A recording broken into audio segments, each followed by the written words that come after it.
मेरे प्यारे विद्यार्थियों, यहाँ पर आप कौशिक जी की कहानी के संबंध में बताइए कि कौन सा कथन असत्य है। चित्रशाला उनके कहानी संग्रह का नाम है, अर्थात कौशिक जी के कहानी संग्रह का नाम है, तो हाँ है। हार की जीत के रचनाकार कौन है? कौशिक जी नहीं है। देखिए यहाँ पर पूछ रहा है हार की जीत के रचनाकार कौशिक जी हैं? नहीं, हार की जीत के रचनाकार प्रेमचंद्र जी हैं।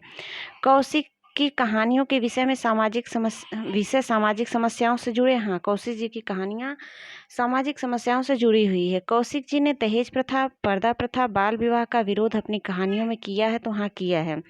इनमें से कौन सी कहानी सुदर्शन की कहानियों का नहीं है? सुदर्शन सुधा, पुष्पलता, मणिमाला, तीर्थ यात्रा। इसमें से पूछ रहा है कि सुदर्शन जी की कौन सी कहानी नहीं है। नहीं है पर ध्यान देना है।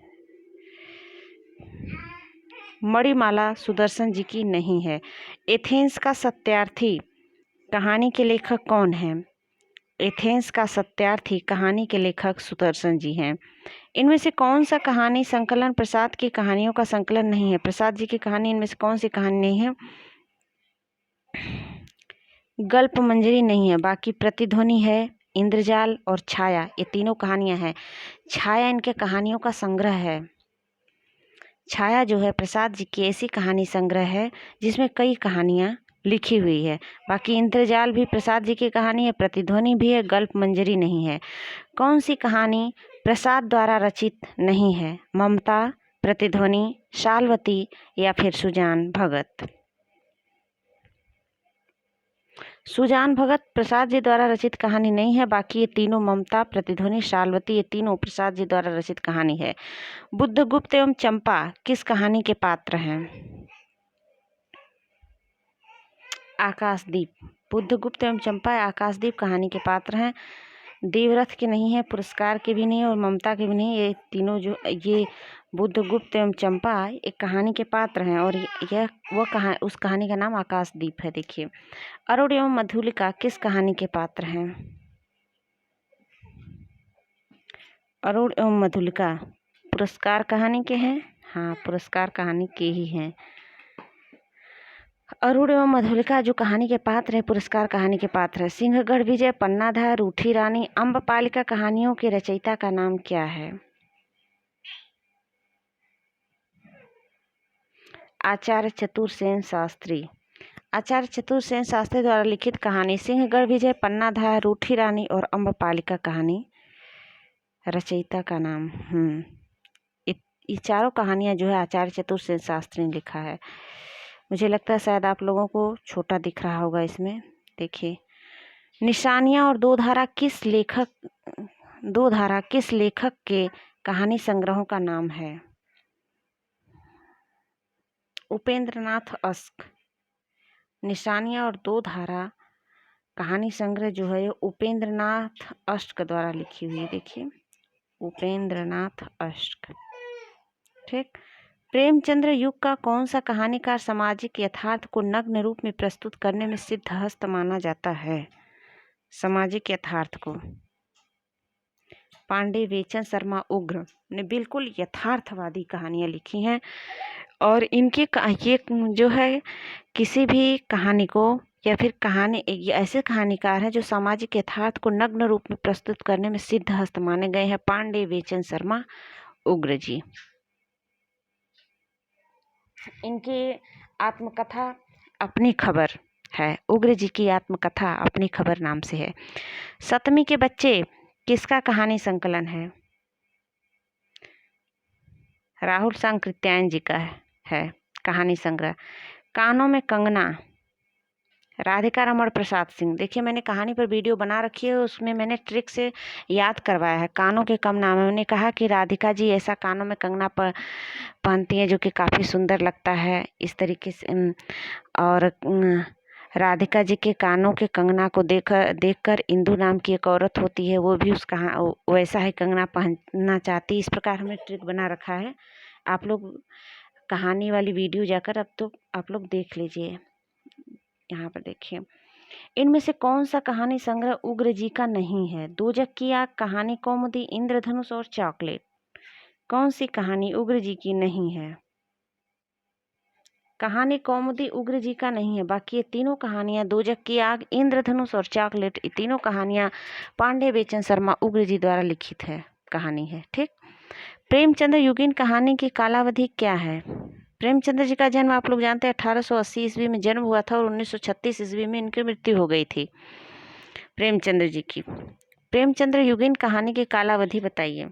देखिए, मैं एक ही क्वेश्चन के साथ एक आध दो क्वेश्चन और भी ऐड करवाती हुई और बताती हुई चलती हूँ ताकि आप लोगों को ज़्यादा से ज़्यादा याद हो। बस ये है कि हमारे पास ज़्यादा सुविधा नहीं है और हम समय की कमी इसलिए रहती है कि मेरा एक छोटा बच्चा है, उसको भी मुझे देखना पड़ता है। घर का काम जिम्मेदारियों के बाद मैं बड़े मुश्किल से आप लोगों के लिए टाइम निकाल पाती हूँ।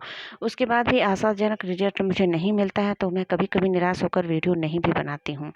अतः प्लीज़ आप लोग हमारा सपोर्ट करें, लाइक सब्सक्राइब और शेयर करें तथा कमेंट करें कि आप लोगों को कैसा लग रहा है वीडियो। देखिए, प्रेमचंद्र युगीन कहानी की कालावधि क्या है? 49 का 1916 से 1936। प्रेमचंद्र युगीन कहानी की कालावधि यानी इनका समय, इनकी कहानियों का समय 1916 से 1936 है। इनमें से किस लेखक की भाषा में लोकोक्तियों एवं मुहावरों का सटीक प्रयोग प्रचुरता से हुआ है? लोकोक्तियों और मुहावरों का सटीक प्रयोग किस लेखक की भाषा में हुआ है बताइए आप लोग? प्रेमचंद्र। प्रेमचंद्र की कहानियों में आप लोग देखेंगे कि लोकोक्तियों और मुहावरों का सटीक प्रयोग देखने को आप लोगों को मिलेगा। प्रेमचंद्र युगीन कहानी के संबंध में कौन सा तथ्य असत्य है? कहानी मानव जीवन से संबद्ध हो गई, पारिवारिक सामाजिक राजनीतिक समस्याओं का चित्रण होने लगा, व्यक्ति चरित्र एवं नारी के को प्रमुखता दी जाने लगी, कहानियों में मनोविश्लेषण की प्रमुखता है। यहाँ के नहीं होगा, यहाँ को होगा। देखिए यहाँ पर को बना लीजिएगा आप लोग। कहानियों में मनोविश्लेषण की प्रमुखता है। पूछ रहा कौन सा इसमें इनमें से असत्य है? तो कहानियों में मनोविश्लेषण की प्रमुखता नहीं है भाई। जो प्रेमचंद्र युग की कहानी है उसमें मनोविश्लेषणता नहीं मिलेगी, ज़्यादातर कहानियाँ यथार्थवादी मिलेंगी आप लोगों को। प्रेमचंद्र उत्तर कहानी की समय अवधि बताइए अब आप लोग। प्रेमचंद्र युगीन कहानी बताया 1916 से 1936 और प्रेमचंद्र उत्तर यानी प्रेमचंद्र युगीन कहानियों के बाद की जो कहानी का समय चला है उसे प्रेमचंद्र उत्तर कहानी कहा जाएगा। 1936 से 1950। इनमें से कौन प्रगतिवादी कथाकार है? प्रगतिवादी कथाकार यशपाल जी प्रगतिवादी कथाकार हैं, यशपाल जी। अब आगे देखिए आप लोग, पर्दा कहानी के लेखक का नाम बताइए। पर्दा कहानी के लेखक का नाम बताइए। यशपाल जी। यशपाल जी ने पर्दा नाम की कहानी है जिसको यशपाल जी ने लिखा है। इनमें से कौन सा कहानी संकलन यशपाल का नहीं है? देखिए, वो दुनिया, पिजड़ की उड़ान, फूलों का कुर्ता या विपथगा।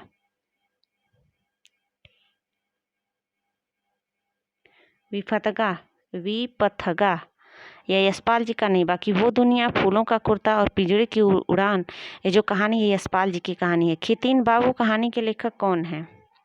अज्ञे जी हैं। खच्चर और आदमी कहानी के लेखक कौन है? खच्चर और आदमी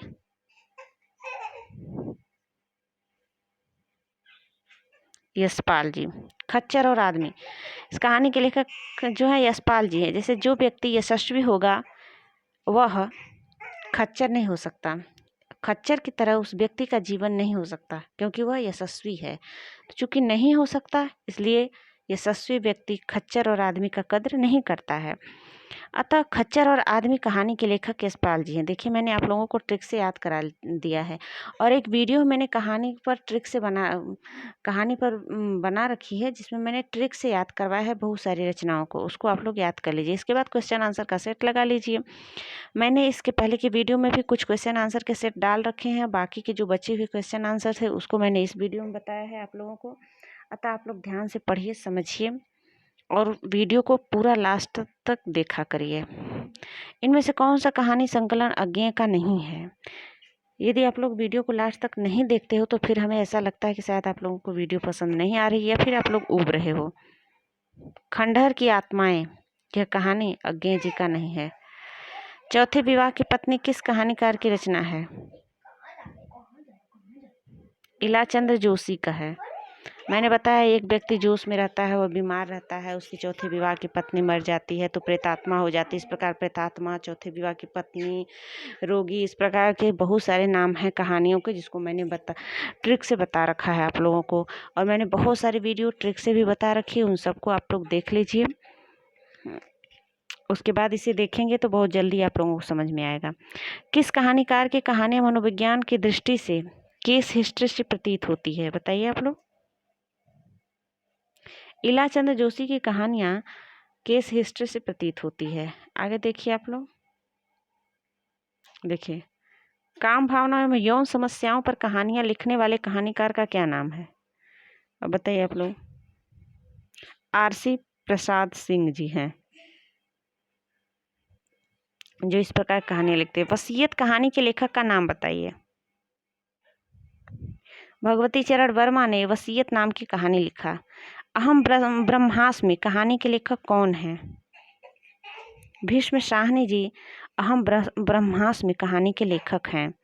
इनमें से किसे यथार्थवादी कहानीकार वर्ग में नहीं रखा जा सकता?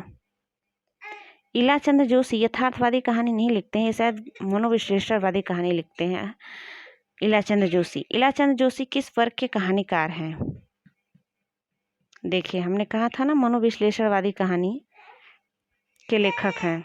मनोविश्लेषणवादी वर्ग में आते हैं इलाचंद जोशी जी। देखिए, मैं वीडियो वहीं पर स्किप करती हूँ क्योंकि आप लोग जानते हैं